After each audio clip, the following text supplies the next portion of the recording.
ఈ ఈ మంతా తుఫాన్ ఏదైతే ఇప్పుడు రానున్న రోజుల్లో 28, 29, 30 తారీఖులకు సంబంధించి ఈ మంతా తుఫాను మనకిప్పుడు తూర్పు బంగాళాఖాతంలో ఉంది.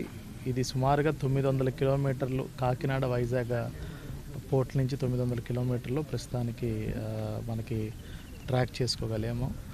ఇది రానున్న 2 రోజుల్లో మనకి నార్త్ వెస్ట్ దిశలో ప్రయాణిస్తూ కాకినాడ దగ్గర ఇది తీరాన్ని తాకే అవకాశం ఉన్నట్లు మనకు ఐఎండీ మేరకు సమాచారం అందింది. కానీ దీని యొక్క ప్రభావం మొత్తం ఆంధ్రప్రదేశ్లో ఉన్నటువంటి కోస్తా జిల్లాలన్నింటిలో కూడా దీని యొక్క ప్రభావం ఉంటుంది.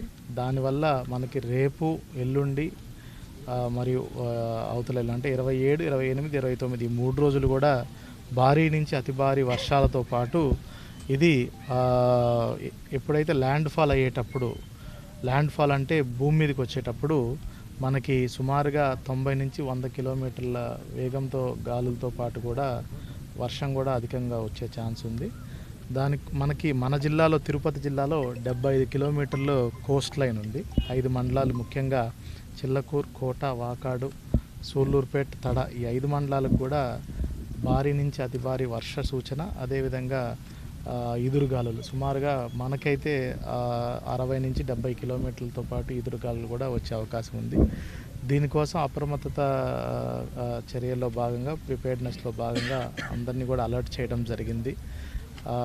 రానున్న 3-4 రోజులు కూడా ఎక్కడ కూడా ఎటువంటి అవాంఛనీయ సంఘటనలు జరగకుండా అందరూ కూడా వీలైనంత వరకు, ముఖ్యంగా రేపు సాయంత్రం నుంచి అదేవిధంగా 28, 29 తారీఖుల వరకు మనకి ఏదైతే సైక్లోన్ వెళ్ళేంత వరకు కూడా వీలైనంత వరకు ఇంటి వరకే ఉంటే మంచిది.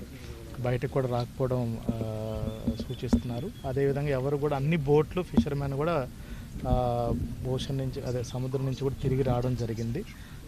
కాపు లీడర్లు అందరితో కూడా మనం మాట్లాడుకొని వాళ్ళందరినీ కూడా ఎక్కడ బయటకు వెళ్ళడానికి లేకుండా ఆదేశాలు ఇచ్చున్నాం. అదేవిధంగా అన్ని ఇంజనీరింగ్ డిపార్ట్మెంట్, పంచాయతీరాజ్, ఆర్ఎండ్బి, అదేవిధంగా ఎలక్ట్రిసిటీ డిపార్ట్మెంట్, ఎక్కడన్నా ఏదన్నా ఇరిగేషన్ డిపార్ట్మెంట్ చెరువు కట్టలు తెగినా, రోడ్లు బ్రీచ్ అయినా, అదేవిధంగా ఎలక్ట్రిసిటీ పోల్స్ ఏదన్నా పడిపోయినా వెంటనే వార్ ఫుటింగ్ బేసిస్లో వాటన్నిటిని కూడా మళ్ళీ రిపేర్ చేసి రీస్టోర్ చేయడానికి కూడా అన్ని చర్యలు కూడా